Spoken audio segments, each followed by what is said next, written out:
আমি দুজনকে অনুরোধ করছি আমার দিকে আপনারা আমাকে অ্যাড্রেস করে কথা বলেন।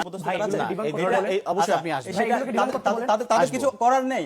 এরপরে এগুলোর কারণে তো আজকের এই উৎপত্তি। আচ্ছা, এরপরে যে উনি বলতেছেন না আমাকে বলতে দিতে হবে। ওয়ান বাই ওয়ান আপনি বলতেছেন গতানুগতিক, না কোনো গতানুগতিক না, সব এভিডেন্স নিয়ে। ডিপেন্ড করে এরপরে কেন হইছে সাদিককে আপনাদের এরপরে চর্চার কারণে উনি যে গুজবের কথা বলছে, কালকে সারা আমি না রাজনৈতিক সংস্কৃতি তো আমরা পাই নাই। আপনারা এটা করছেন, এগুলোর কারণেই তো আজকে এগুলো হইছে। এগুলোর কারণেই তো সাদিককে আমি গণতন্ত্র না এটা আপনাদের দায়। এই দায় আপনার এই বাংলাদেশের ইতিহাসে আমি তো দিলাম 54 বছরের ইতিহাসে এই মিথ্যা থানায় গিয়ে মত তৈরি করা। এই ভাই এগুলো সিলেলে আছে, আমরা এক এক করে গিয়ে থানায় গিয়ে আমরা এক এক করে শেষ করি। আমরা একটু জীবনের নিরাপত্তার জন্য গিয়েছি। সাদিক ভাই আপনি বলেছেন সেই নিরাপরাধ শিক্ষার্থীদের উপর এইভাবে ন্যাক্কারজনক হামলা করা। আসবো আপনার সে হামলার করার পর উনি আবার বৈধ দিচ্ছেন না, এটা ঠিক আছে? এটা কি বৈধ? আপনাদের দুজনের কাছে আসবো। আপনি আমাকে আমরা না একই সাথে উনি বট আইডির কথা বলছে। ঢাকা বিশ্ববিদ্যালয়ে এটা সর্বসম্মতিক্রমে সবাই এটা জানে। আচ্ছা, আপনারা বট আইডি চালা হচ্ছে ওনাদের এজিএস, ডাকসুতে যে এজিএস সম্পাদক ছিল মায়ের, সে মায়েরদের হচ্ছে বট আইডি চালায় ডিপার্টমেন্ট অফ বাকশাল। আচ্ছা আমরা আমাদের সবাই আবিদুল ইসলাম এই ডিপার্টমেন্ট অফ বাকশাল নামে আমি দুজনকে অনুরোধ করব আমরা একটা শো চালিয়ে নিজে একটা আমাকে বলতে দিতে হবে, আমাকে বলতে দিতে হবে। উনি কি করছেন গতকালকে?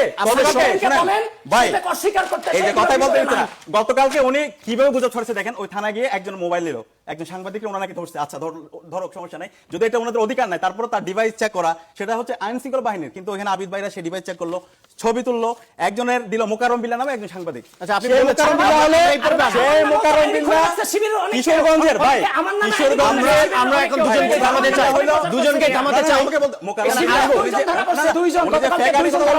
যেভাবে বিল্লাহকে ধরছে আমরা দুজনের ওনাদের সাথে বসা যাবে না।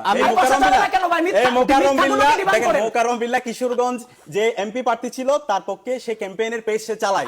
তাকে ধরে উনি বলছেন বটফোর্স ধরছে, তার দলের বটফোর্সদেরকে ধরে তারপরে সে বলতে চাচ্ছে আমরা একটু সেনাকে ভাবে চালিয়ে দেব। সকল বটফোর্স আমরা একটু আকবর ভাইয়ের কাছে যেতে চাই। আবিদ ভাই হচ্ছে সাদিক ভাই আবিদুল ইসলাম সকল বটফোর্সের অ্যাডমিন।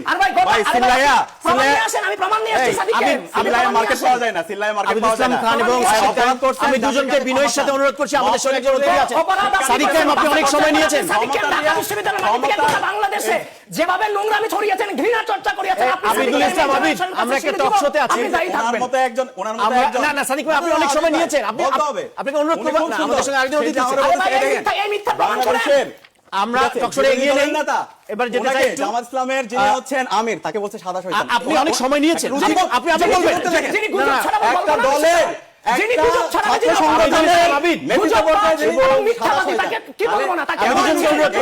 আমি দুজনকে অনুরোধ করছি আমার দিকে আপনারা আমাকে অ্যাড্রেস করে কথা বলেন।